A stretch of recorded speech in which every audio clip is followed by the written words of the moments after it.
नमस्कार साथियों, स्वागत है आपके अपने YouTube चैनल में। साथियों, आज हम जो टॉपिक लेकर आए हैं वह आचार्य रामचंद्र शुक्ल, उनके जीवन, उनकी कृतियों, रचनाओं के बारे में साथियों पढ़ने वाले हैं।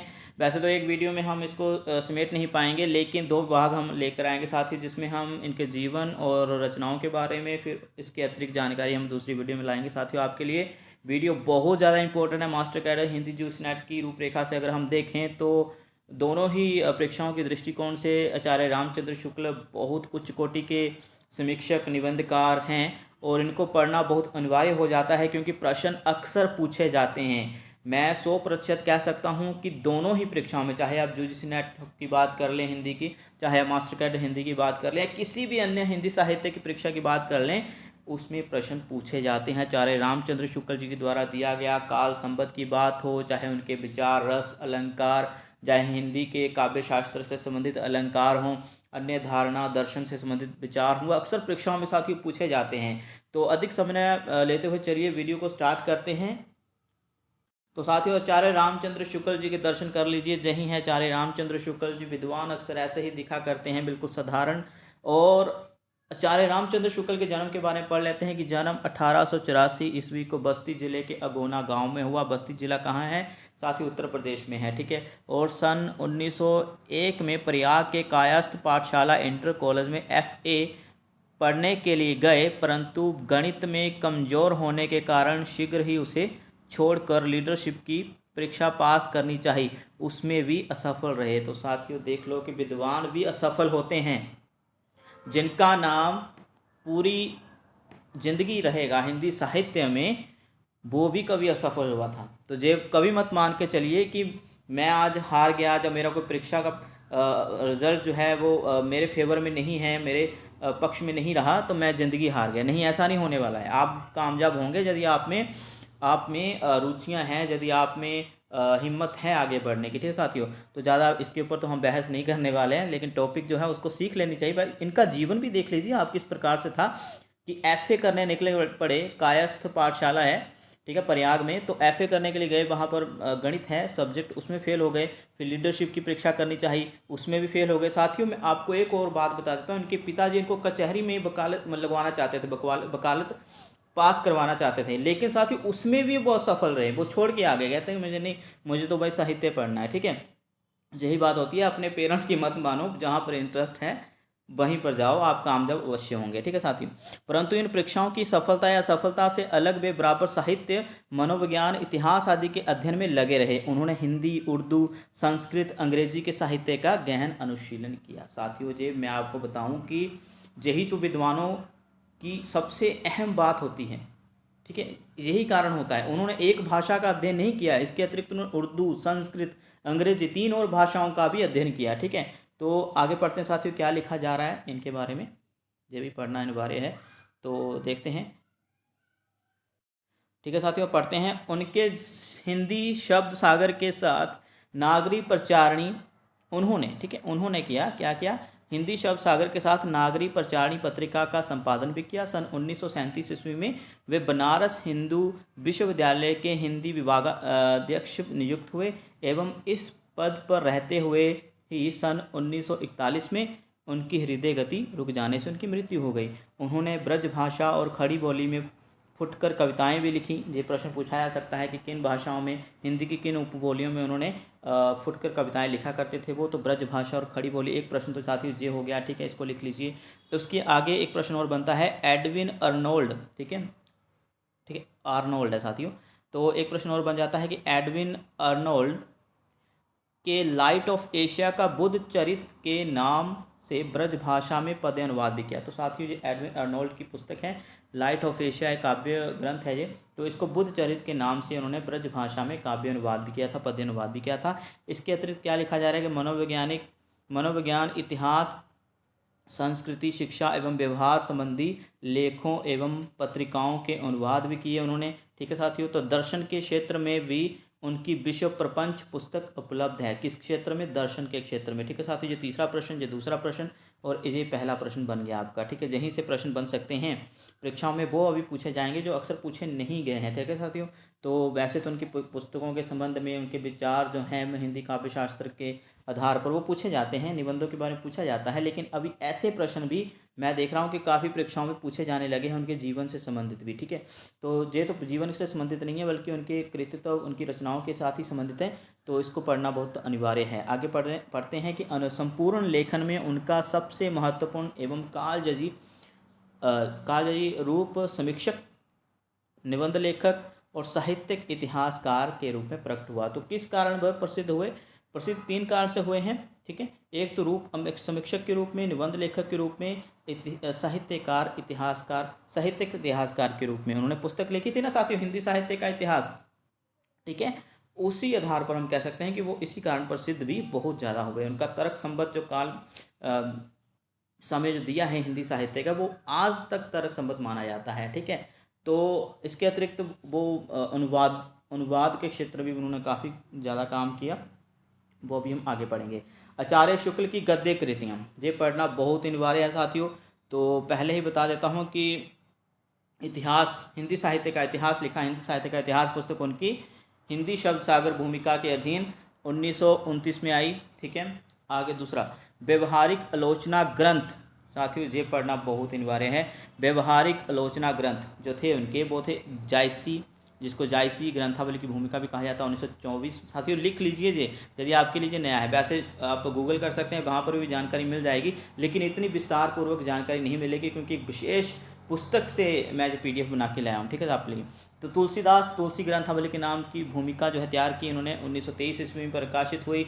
इसके अतिरिक्त हम बात कर लें सूरदास से संबंधित, तो सूरदास भ्रमरगीत सार की भूमिका इन्होंने तैयार की, जब भी आलोचनात्मक ग्रंथ है तो 1924 ईस्वी। साथियों ये 3 ग्रंथों को त्रिवेणी नाम से भी जाना जाता है। किस नाम से? त्रिवेणी, ठीक है। ये प्रश्न पूछा गया है काफ़ी बार, ठीक है। ये प्रश्न साथियों काफ़ी बार पूछा गया है। क्या पूछा गया है कि जो त्रिवेणी एक संकलन है उनका, त्रिवेणी भी कहा जाता है इसको, जो त्रिवेणी संकलन है त्रिवेणी, उसमें कौन कौन से भक्ति काल के कवि हैं, ठीक है। तो मतलब किन भक्तिकालीन कवियों के आधार पर त्रिवेणी संकलन किया उन्होंने, तो साथियों ये प्रश्न आ सकता है। 4 नाम दिए होंगे, एक नाम गलत होगा। जायसी, तुलसीदास और सूरदास, ये 3 थे, ठीक है। 3 से त्रिवेणी। तो साथियों आगे चलते हैं। इनके साथियों आप समय जरूर याद कर लीजिएगा, बहुत इंपॉर्टेंट है। वैसे तो समय 1924, 1923, 1924, ठीक है। तो यही रहेगा। सैद्धांतिक आलोचनात्मक ग्रंथ भी साथियों लिखा, सैद्धांतिक समालोचना से संबंधित, लेकिन ये प्रकाशित कब हुआ? मृत्यु के बाद, उनकी मृत्यु के पश्चात प्रकाशित हुआ। ये भी आप लिख लीजिए, खासकर इसको। रस मीमांसा उनकी पुस्तक है, बहुत इंपॉर्टेंट है। रस से संबंधित जिन अवधारणाओं का उन्होंने उल्लेख किया हो उसमें है, चाहे, ठीक है। और रसधारणीकरण वो अवलंबन के दृष्टिकोण से देखते थे, ठीक है। तो बहुत सारे विचार उन्होंने इस पुस्तक में दिए, और प्रकाशन पर साथी जरूर याद कर लीजिएगा, परीक्षाओं में पूछा जाता है। अगले प्रश्न पे चलते साथियों। इसके अतिरिक्त निबंध के क्षेत्र में उनका जो काम है वो कम सराहनीय नहीं है, बहुत बड़ा काम कर चुके हैं साथियों। मैं अगर तुलना करूँ ना बाबू श्याम सुंदर दास से, ठीक है, उनके ग्रंथ आचार्य रामचंद्र शुक्ल की तुलना में बहुत ज़्यादा है। मतलब बाबू श्याम सुंदर दास ने बहुत ज़्यादा ग्रंथ लिख दिए, लेकिन वो कहते हैं ना 100 सुनार की 1 लोहार की। मैं यही कहूँगा कि आचार्य रामचंद्र शुक्ल ने उनके जितने ग्रंथ तो नहीं लिखे, उनकी जितनी अवधारणाओं से ओतप्रोत ग्रंथ तो नहीं लिखे, लेकिन आचार्य रामचंद्र शुक्ल बाबू श्याम सुंदर दास से बहुत आगे निकल चुके हैं साथियों, ठीक है। तो यही बात है।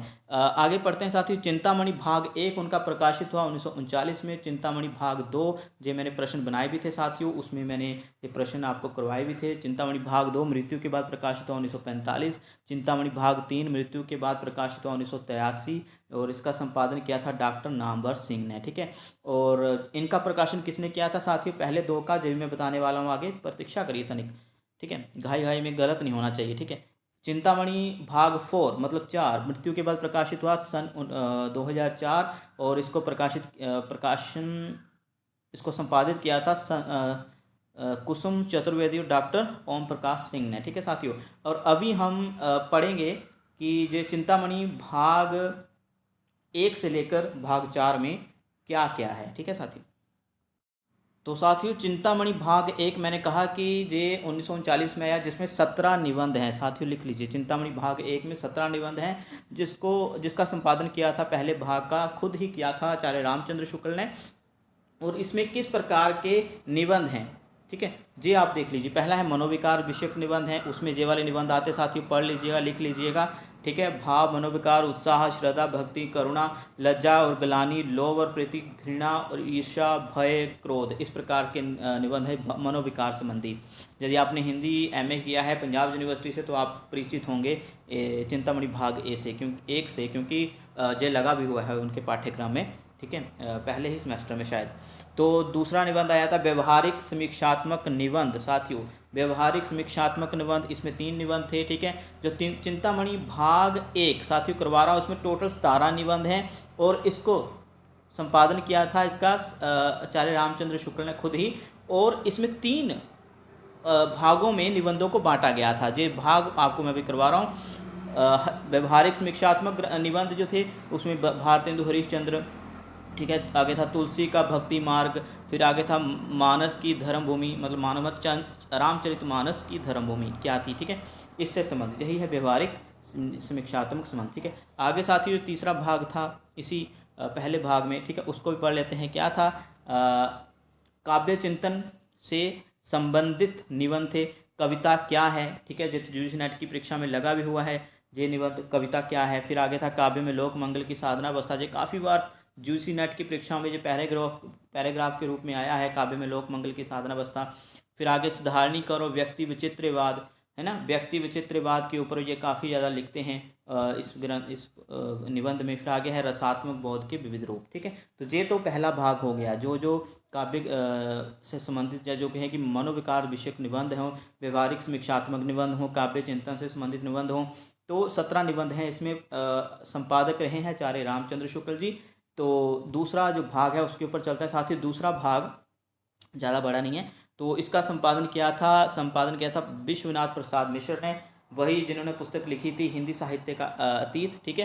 तो इनमें 3 निबंधों का संग्रह किया है। प्रकाशन वर्ष रहा है 1945 में। साथियों रामचंद्र शुक्ल ने क्यों नहीं किया, क्योंकि रामचंद्र शुक्ल की तो 1941 में हार्ट अटैक से मौत हो गई थी, मृत्यु हो गई थी, ठीक है। इसी कारण बाकी के जो जितने भी निबंध थे इधर उधर पड़े हुए थे, जिनको खुद आचार्य रामचंद्र शुक्ल ने संपादित नहीं किया था, वो संपादित किसने किए बाद में, अलग अलग विद्वानों ने। तो दूसरा जो निबंध भाग था चिंतामणि भाग 2, जिसे हम कह सकते हैं, 1945 में प्रकाशन हुआ, और साथ में 3 निबंध संग्रह इसमें आए। कौन कौन से थे, काव्य में प्राकृतिक दृश्य 1922 में, काव्य में रहस्यवाद 1929 में, तीसरा बहुत इंपॉर्टेंट है काव्य में अभिव्यंजनावाद 1935 में। ये पूछा जा सकता है साथियों कि काव्य में अभिव्यंजनावाद उनके किस भाग में है, चिंतामणि भाग 1 में, 2 में, 3 में, 4 में, 1 में, 2 में, 3 में, 4 में। तो ठीक है साथियों, ये याद कर लीजिएगा। और दूसरे का प्रकाशन वर्ष, संपादनकर्ता कौन थे, और कितने निबंध हैं, याद रखिएगा, ठीक है।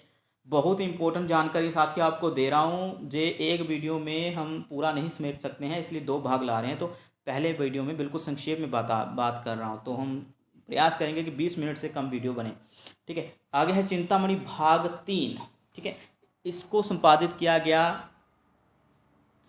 किया इसका नामवर सिंह, ठीक है, JNU जवाहरलाल नेहरू यूनिवर्सिटी के प्रोफेसर, ठीक है, डॉक्टर नामवर सिंह साहित्य अकादमी पुरस्कार से नवाजे जा चुके हैं, और इन्होंने इसका संपादन किया चिंतामणि भाग 3 का। इसको प्रकाशित किया गया फिर 1983 ईस्वी में, ठीक है। और 21 निबंध थे इसमें, कुछ का नाम मैं लेकर आया हूँ साथियों। 21 निबंध हैं इसमें, याद कर लीजिए साथियों, ठीक है जी। 21 निबंध हैं इसमें, और संपादन करता थे डॉक्टर नामवर सिंह, और तीसरे भाग का संपादन का जो कार्य भार जो नामवर सिंह ने संभाला। और इसके अतिरिक्त आपको प्रकाशन वर्ष भी इसका याद कर लेना चाहिए, 1983, ठीक है। अभी हम पढ़ लेते हैं इसमें कौन कौन से निबंध आते हैं, ठीक है। अब इसका साथ ही स्क्रीनशॉट ले लीजिए आप, ठीक है। तो बुद्ध चरित और विश्व प्रपंच की मौलिक भूमिकाएं, फिर आगे था जोसेफ एडिसन के प्रेजर्स ऑफ इमेजिनेशन का, कल्पना का आनंद 11 प्रकरणों में। फिर था आगे न्यूमैन के लिटरेचर का साहित्यिक शीर्षक से अनुवाद। फिर था बाबू काशीनाथ और फ्रेडरिक पिनकोट की जीवनियाँ। आगे था प्रेमगन की छाया स्मृति शीर्षक से चौधरी प्रेमगन का संस्मरण। और वैसे भी आचार्य रामचंद्र शुक्ल के गुरु जो थे वो प्रेमगन ही थे, ठीक है साथियों। तो ये भी आप लिख लीजिएगा। इसके आगे महावीर माफ़ करिएगा महाराज छठा है महाराज रघुवीर सिंह की अमर कृति शेष स्मृतियाँ की 21 पृष्ठों की प्रवेशिका आगे है। सातवां निबंध जो था इनका राखलदास के शशांक उपन्यास के शुक्ल जी द्वारा किए गए अनुवाद की 8 पृष्ठों की अनुसंधान परक भूमिका। ठीक है, तो जो शशांक उन्होंने बांग्ला उपन्यास हिंदी में लिखा था, ठीक है, जो अनुवादित उपन्यास है रामचंद्र शुक्ल का, उसको भी स्थान दिया गया था। उसके संबंध में एक अनुसंधान पूरक मतलब रिसर्च जो था उनका, हम कह सकते हैं एक पीएचडी जैसी रिसर्च जो थी इस उपन्यास के ऊपर उन्होंने की थी रामचंद्र शुक्ल ने, और इसको भी स्थान दिया गया है निबंध के रूप में इसी निबंध संग्रह में, तीसरे निबंध संग्रह में। ठीक है, तो आप लिख लीजिएगा। तो राखल दास जो कि बंगाल के उपन्यासकार हैं, उनका एक उपन्यास था शशांक, ठीक है, उसको ही हिंदी में रामचंद्र शुक्ल ने लिखा था। तो साथियों ये 21 निबंध हैं हालांकि इसमें, लेकिन 7 निबंध जो इम्पोर्टेंट थे वो हमने आपको बता दिए। तो नामवर सिंह का नाम याद रखिएगा। तीसरे निबंध संग्रह जो उनका जो था चिंतामणि भाग 3, उसका संपादन करता रामवर सिंह, और साथ में इसका प्रकाशन वर्ष क्या था और कितने निबंध हैं तीसरे भाग में चिंतामणि के, ये भी लिख लीजिएगा। आगे हमारे साथ साथियों आ गया है चौथा भाग चिंतामणि का। ठीक है, इसको लिखना बहुत अनिवार्य है, लाजमी है। चिंतामणि भाग 4, ठीक है, तो इसका संपादन हुआ 2002 में। ठीक है, मेरे ख्याल से 2003 भी हो सकता है, जो कहीं मैं गलत ना हूँ तो ये आप कंफर्म कर लीजिएगा। ठीक है, 2002 या 2003। संपादक थे कुसुम चतुर्वेदी और ओम प्रकाश सिंह। ठीक है, इसमें 47, जो चौथा भाग था साथियों, उसमें 47 निबंध संग्रह थे। पहले में कितने थे साथियों? ठीक है, पहले में कितने थे ये भी आपको पता होना चाहिए। पहले में साथियों 17 थे। ठीक है, ये याद रखिएगा, और जे वाला नाम भी याद रखिएगा, प्रकाशन वर्ष भी याद रखिएगा। ठीक है, दूसरे में 3 निबंध थे, संपादक का नाम और प्रकाशन वर्ष याद रखिएगा। और तीसरे में 21 निबंध थे, संपादक कर्ता का नाम याद रखिएगा। 1983 ईस्वी में प्रकाशन वर्ष हुआ, ये भी याद रखिएगा। साथियों अभी हम पहुंच चुके हैं चिंतामणि भाग 4, प्रकाशन वर्ष आपके सामने है, मैं कह रहा हूं इसको कंफर्म कर लीजिएगा। 2003 भी हो सकता है, 2002 भी हो सकता है। संपादक थे कुसुम चतुर्वेदी, और 2 लोगों ने किया था ओम प्रकाश सिंह, याद करिएगा साथियों इसको। और 47 निबंध संग्रह थे इसमें। ठीक है, और जो फेमस रहे हैं वही आपके सामने मैं आपके सामने साझा कर रहा हूँ साथियों। तो आरंभिक है 11 निबंध हैं इसमें, भारतीय इतिहास से संबंधित निबंध हैं इसमें। ठीक है, और रचना काल जो था आचार्य रामचंद्र शुक्ल ने इसको लिखा था 1902 और 1919 के बीच में। ठीक है, तो ये आप याद कर लीजिएगा, इसमें 11 निबंध हैं। आगे है प्राण तत्व, आकाश का नीला रंग, निद्रा रहस्य, ये 3 निबंध वैज्ञानिक हैं इसमें। आगे साथियों भारत को क्या करना चाहिए, असहयोग और व्यापारिक श्रेणियाँ तथा जाति व्यवस्था, ये 3 निबंध राजनीतिक सामाजिक विषय। ठीक है, आगे साथियों जो चौथा भाग है उसको पढ़ लेते हैं, धर्म और विकासवाद, और 5वां था क्रोचे का विवेचन। ठीक है, तो ये तो रही साथियों उनकी रचनाओं के बारे में जानकारी जो चिंतामणि के संबंध में थी। अभी हम और कुछ रचनाएं उनके पढ़ लेते हैं। जो चिंतामणि भाग 4 को कुसुम कुमार चतुर्वेदी और ओम प्रकाश सिंह ने संपादित किया था मिलकर। ठीक है, कुसुम चतुर्वेदी है, कुमार चतुर्वेदी नहीं। ठीक है साथियों, अभी हम चलते हैं जो रचनाएं उनके पीछे छूट गई हैं। तो चिंतामणि को व्यापक रूप से पढ़ना है साथियों। इसमें कौन कौन से निबंध हैं, उससे ज़्यादा आप प्रकाशन वर्ष और संपादनकर्ता का नाम आप याद रखिएगा, और इसमें कितने निबंध हैं ये ज़्यादा महत्वपूर्ण है। पहले 3 जो निबंध संग्रह रहे हैं चिंतामणि के, मतलब चिंतामणि भाग 1, चिंतामणि भाग 2, चिंतामणि भाग 3, उसको पढ़ना बहुत लाजमी है। और चिंतामणि भाग 4 के निबंध कुछ ही याद रखिएगा, ज़्यादा इंपॉर्टेंट नहीं है, लेकिन हाँ प्रकाशन वर्ष और संपादनकर्ता का नाम जरूर याद रखिएगा। तो साथियों अभी हम पहुंच चुके थे 5वें ग्रंथ के ऊपर, अनुवाद था ये।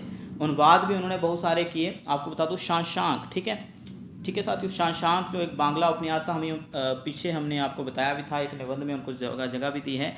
तो जय राखलदास कोई बांग्ला के उपन्यासकार हैं, उनका शशांक उपन्यास को इन्होंने अनुवादित किया था हिंदी में। आगे साथियों एक दर्शन शास्त्र जो कि था इंग्लिश में, उसको विश्व प्रपंच नाम से इन्होंने अनुवादित किया। आगे है आदर्श जीवन, जो भी इंग्लिश से हिंदी में प्रकाशित हुई उनकी कृति है। ठीक है, तो जो जो अनुवादित रचनाएं हैं वो मैं आपको बता रहा हूँ। राज्य प्रबंध शिक्षा के बारे में भी लिखा है इन्होंने, ये भी अनुवादित है। मैक्सथनीज का भारतवर्षीय वर्णन, ठीक है। मैक्सथनीज की पुस्तक इंडिका का हो सकता है जी, इंडिका का ही है साथियों ये अनुवाद। आगे साथियों कल्पना का आनंद, ये अंग्रेजी से हिंदी में लिखा गया उनका अनुवाद है। इसके अतिरिक्त सुफुट अनुवाद भी उन्होंने लिखा, ठीक है। इसके अतिरिक्त साथियों आचार्य रामचंद्र शुक्ल ग्रंथावली, ठीक है। आचार्य रामचंद्र शुक्ल ग्रंथावली के नाम से 8 खंडों में विभाजित हुई एक रचना भी है उनकी, जिसका संपादन किया था डॉक्टर ओम प्रकाश सिंह ने, ठीक है। ये पूछा जा सकता है परीक्षा में। तो साथियों आज की इस वीडियो में इतना ही। हमने साथियों बहुत प्रयत्न किया कि वीडियो की जो लंबाई है वो 20 मिनट तक की रखें, ठीक है, लेकिन उससे अधिक हो गई है। तो कोई बात नहीं, आपकी जानकारी के लिए ही ये सब हो रहा है। तो कैसी लगी वीडियो को लाइक कमेंट शेयर जरूर करेगा। दूसरा भाग साथियों हम कल अपलोड कर देंगे, उसमें हम ये डिस्कस करेंगे कि उन्होंने किस किस विद्वान के ऊपर या कौन कौन सी विचारधारा के ऊपर अपने विचार दिए हैं। साथियों वो जानना भी बहुत ज़्यादा अनिवार्य हो जाता है, परीक्षाओं में पूछे जाते हैं ऐसे प्रश्न, ठीक है। तो जे अभी कृतित्व उनका जीवन हमने पढ़ा, तो कैसा लगा उनका जीवन, उनकी रचनाओं को पढ़कर ज़रूर बताइएगा। रचनाएं तो नहीं पढ़ी, उनके नाम हमने ज़रूर बता दिए। ये ज़रूर बता दीजिएगा कि आपको वीडियो उपयोगी लगा या नहीं, ठीक है। अगली वीडियो में मिलते हैं साथियों।